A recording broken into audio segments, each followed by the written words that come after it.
히브리서 5장 1절입니다.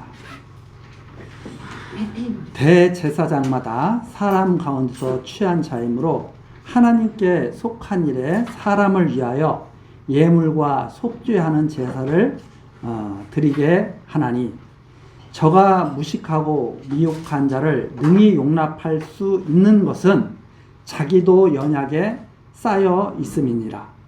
이러므로 백성을 위하여 속죄의 제를 드림과 같이 또한 자기를 위하여 드리는 것이 마땅하니라. 이 종기는 아무나 스스로 취하지 못하고 오직 아론과 같이 하나님의 부르심을 입은 자라야 할 것이니라. 우선 4절 말씀까지 읽어드렸습니다. 지금 우리는 존귀하신 예수 그리스도에 대해서 계속 증거를 받고 있습니다. 얼마나 존귀하신가? 첫 번째, 천사보다 존귀하다.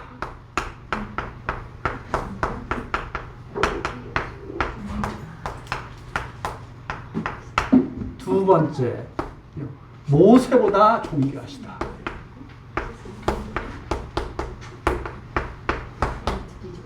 세 번째, 아론 대제사장보다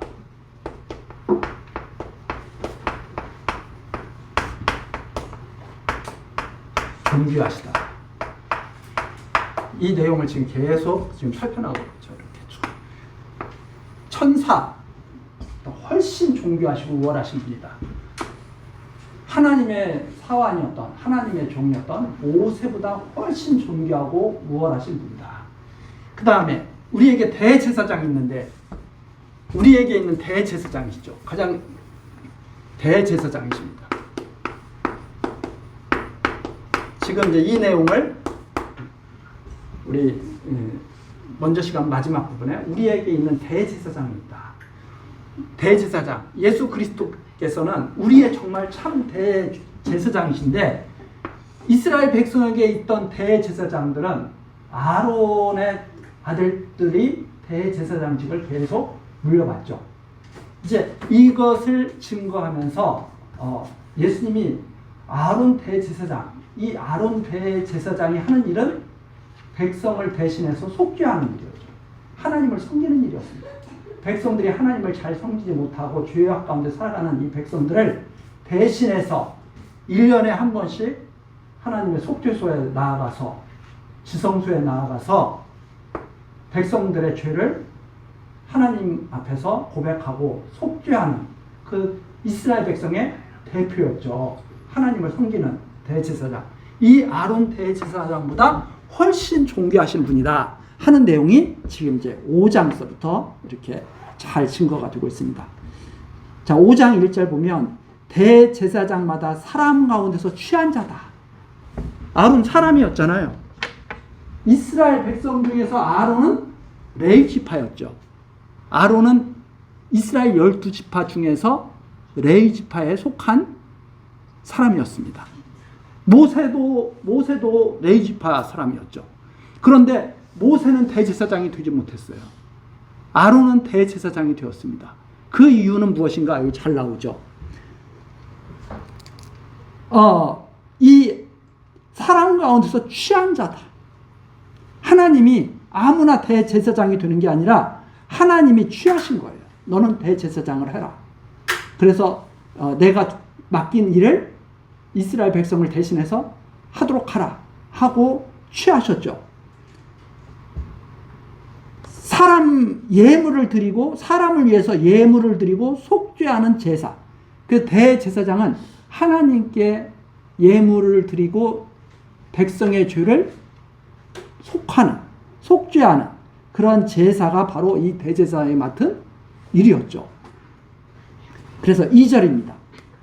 저가 무식하고 미혹한 자를 능히 용납할 수 있는 것은, 자, 여기 나오죠? 인간은 어떤 존재냐? 이제 히브리서에서 인간을 한마디로 딱 정리를 하죠. 무식하다. 두 번째, 지금 히브리서에서 증거하고 있는 내용이에요. 무식하다. 그 다음에 미혹.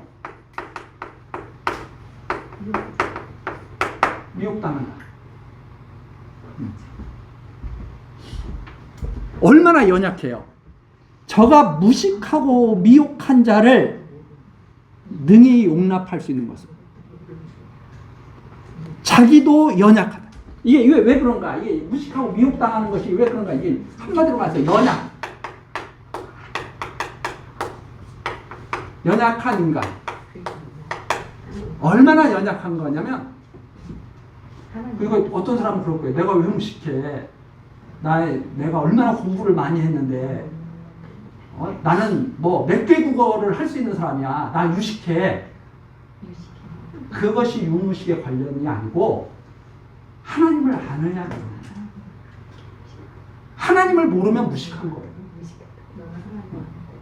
그 우리가 아무리 유식한 사람이라도 하나님이 어떤 분인가를 잘 모르잖아요. 지금 우리가 이렇게 성경으로 하나님을 배워나가고 있는 것도 신지식을 지금 자꾸 하나님께서 우리에게 주시려는 거죠. 그런데 아무리 평생 동안 배워도 하나님을 다 배울 수가 없죠. 온전히 알 수가 없죠. 무식하죠. 하나님을 모르다 보니까 미혹 당하죠. 항상. 미혹 당할 뿐 아니라 다른 사람을 미혹하기도 하죠. 미혹 당하고 미혹하는 자. 이게 연약한 인간들이 하는 일이죠. 속이기도 하고 속기도 하고. 그걸 다른 말로 하면 사람들은 서로 속이기도 하고 속기도 하고.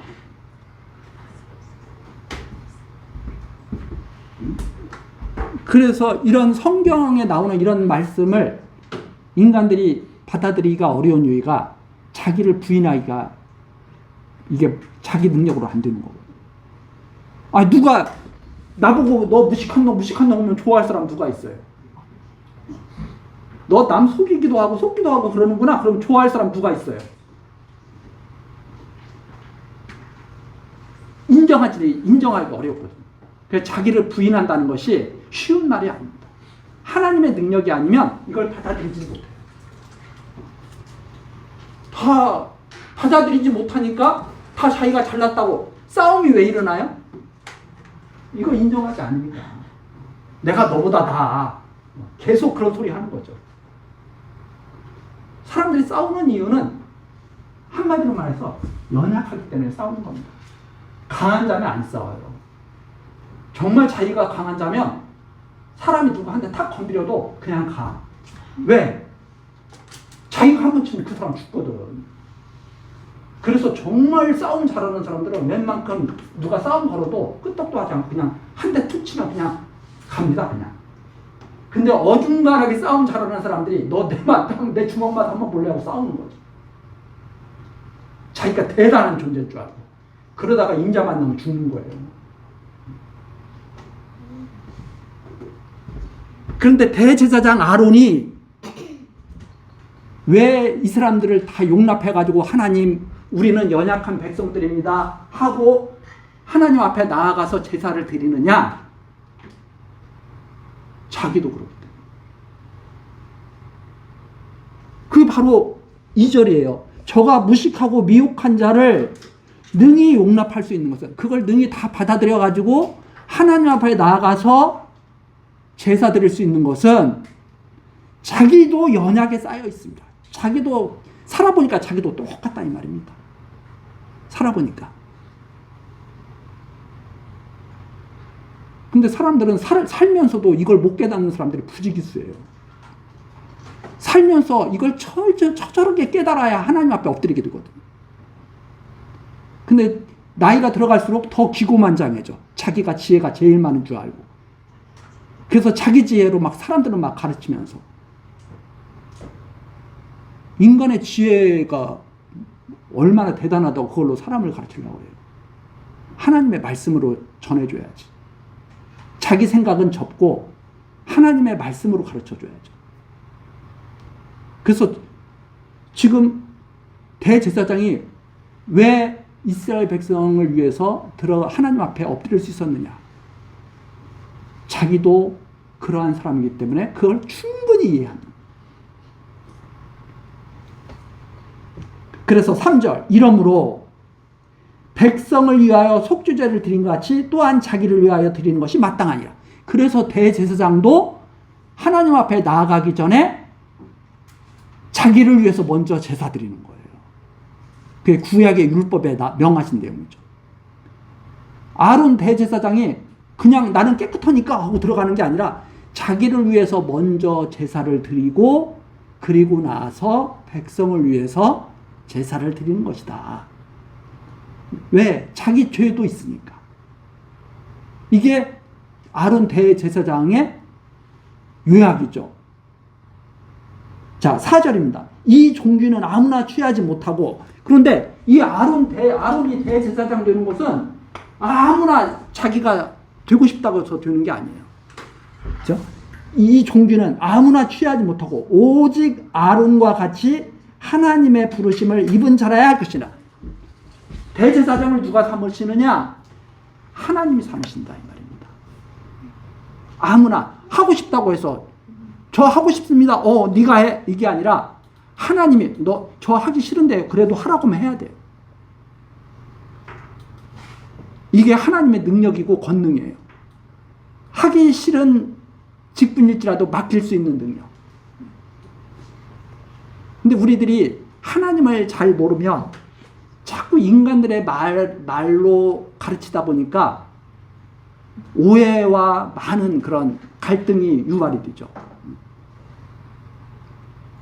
이 마음의 중심이 하나님이 있고 그 전해지는 말이 성령의 능력으로 전해져야 바르게 듣고 바르게 깨달을 수 있는 거죠.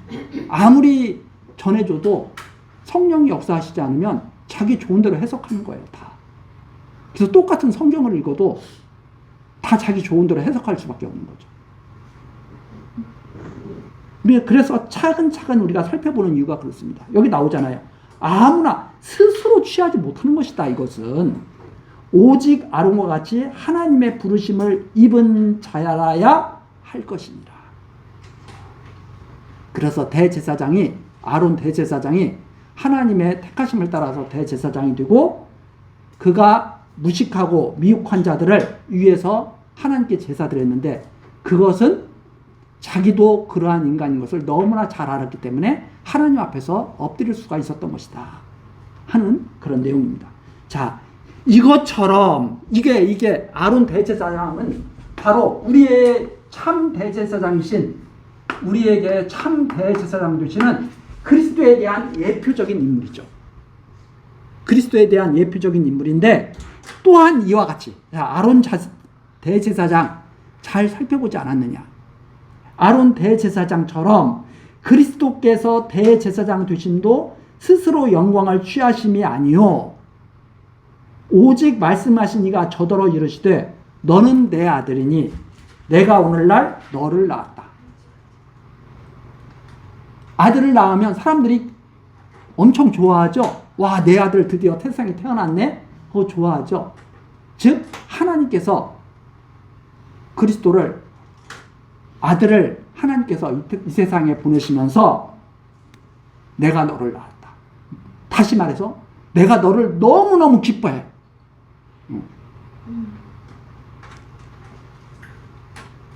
그리스도가 이 세상에 나타나신 것을 하나님께서는 너무너무 기뻐하셨다. 무엇으로? 대제사장으로 나타나신 것을 너무너무 기뻐하셨다. 내 아들이다. 그러면서 그게 바로 시편에 나오는 내용이죠.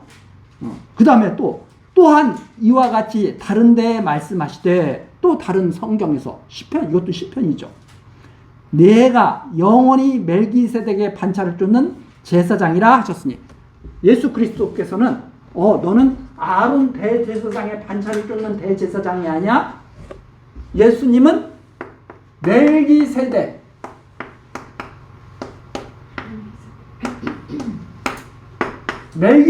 반차를 쫓는 대제사장이다. 이렇게 말씀하셨다는 말입니다.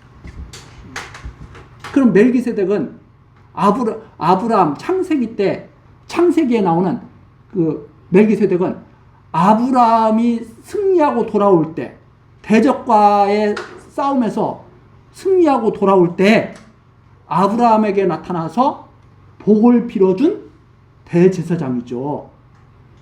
이 아브라함에게 복을 빌어준 대제사장이에요. 아론의 조상 아브라함에게 복을 빌어준 하나님의 제사장이에요. 이 멜기세덱은 하나님의 제사장, 사람의 제사장이 아니에요. 하나님의 제사장인데 아브라함에게 복을 빌어줘요. 전쟁에서 승리하고 돌아온 아브라함에게. 그래서 아브라함이 멜기세덱에게 엎드려서 10분의 1을 갖다가 드리죠. 누가 누구에게 축복해 주느냐? 멜기세덱이 아브라함에게 축복을 해주죠.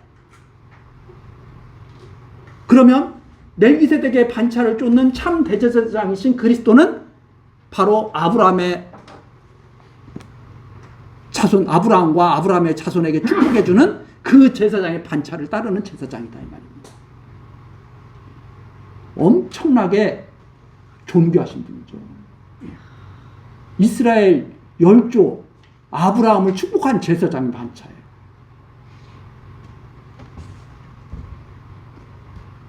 그래서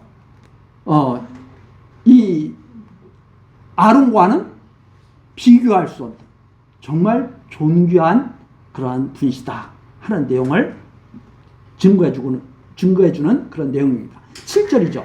그는 육체에 계실 때, 그리스도가 육체에 계실 때 자기를 죽음에서 능히 구원하실 이에게 심한 통곡과 눈물로 간구와 소원을 올렸고 그의 경유하심을 위하여 들으심을 얻었느니라. 이게 무슨 내용인가 보면 그분이 육체로 이 세상에 계실 때, 우리 사람의 육체를 입고 이 세상에 계실 때 자기를 죽음에서 능히 구원하시니 당신이 성경대로 죽으실 것, 어떻게 죽으실 것? 성경대로 죽으실 것을 아신 거예요. 그리고 당신이 성경대로 살아나실 것을 또 아신 거예요. 그래서 자기를 죽음에서 능히 구원하시니, 즉 성경대로 죽으시고 성경대로 살아나게 하실 그 하나님에게 통곡과 눈물로. 왜? 아론 대제사장이 연약한 인간을 자기가 경험을 통해서 자기도 알고 이스라엘 백성들을 위해서 들어가서 엎드려서 하나님께 죄사함을 위해서 제사드렸잖아요. 그것처럼 예수님께서는 이 인간의 연약한 인간들, 이 아브라함 자손들의 연약함을 위해서, 영적 이스라엘을 위해서 통곡과 눈물로 기도하시면서 하나님께 엎드렸다 이 말입니다. 그래서 간구와 소원, 하나님 내 뜻대로 마옵시고 아버지의 원대로 하옵소서, 그 한마디에 그 소원이 딱 들어가 있죠. 간구와 소원을 올렸고 그의 경유하심을 인하여 들으심을 얻었느니라. 즉 무슨 말이냐면 예수님께서 온전히 하나님을 경유하신 것, 온전히 하나님을 높이신 것, 즉 아까 말씀드린 것처럼 아버지 내 뜻대로 마옵시고 아버지의 원대로 하옵소서. 그게 무슨 뜻이냐면 하나님을 온전히 높이는 말씀이에요. 기도예요. 자기는 완전히 낮추고 하나님은 완전히 높이신, 그래서 완전히 하나님께 모든 것을 맡기시는 그 경외하심, 하나님을 정말 섬기시는 그 경외하심을 인하여 하나님께서 흡족하게 여기셨다 이 말이에요. 들으심을 얻었느니라.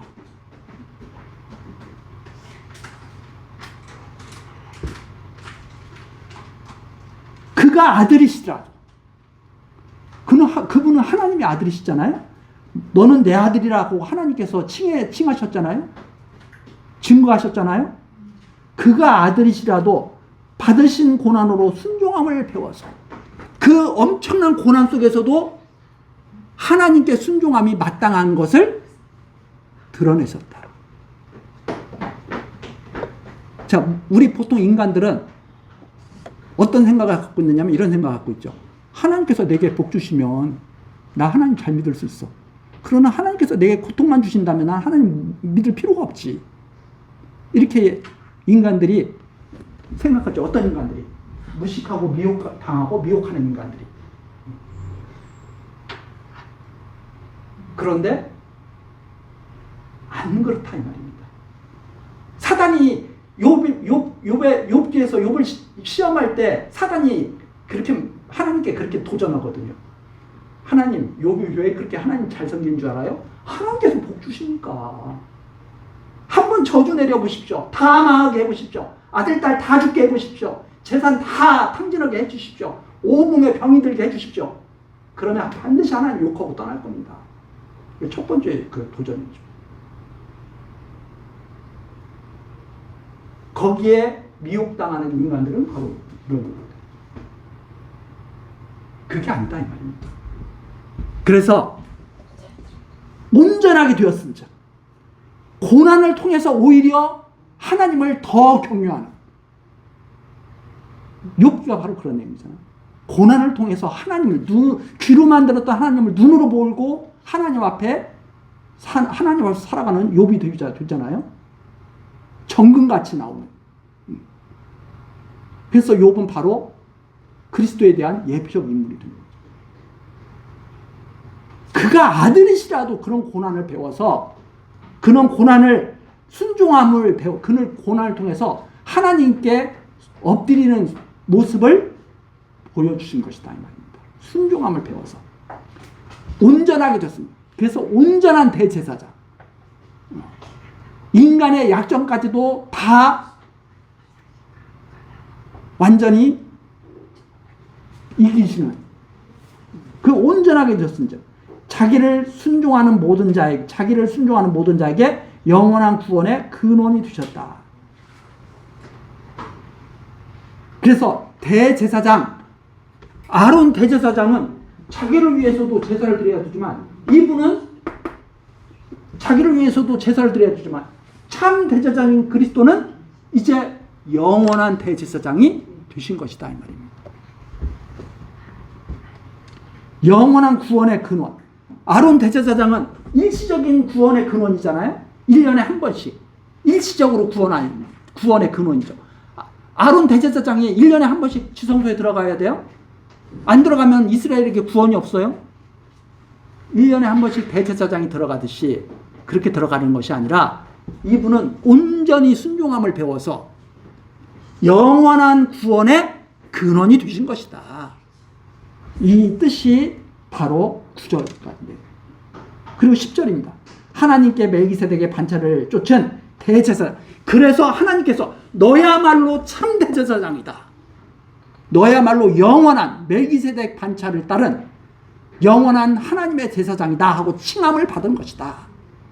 이게 바로 10절까지입니다.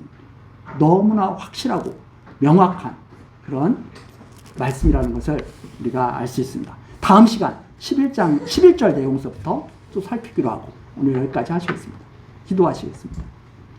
은혜로우신 하나님, 오늘 또 우리들을 교회당에 모시고 교회학교 예배로 하나님을 경외하게 하시며 진리의 말씀으로 예수 그리스도가 누구신가에 대해서 다시 한번 생각하고 확증하게 하시니 감사와 찬송을 드립니다. 하나님, 우리들 이 세상 살아가면서 정말 무식하고 미혹한 자들에게 많은 그런 유혹을 받습니다. 하나님, 그러나 우리들 하나님 말씀으로 온전히 붙들어 주셔서 흔들리지 않게 하시고 굳건한 믿음의 사람들로 세워져 갈 수 있도록 하나님 함께 하시고 지켜 주옵소서.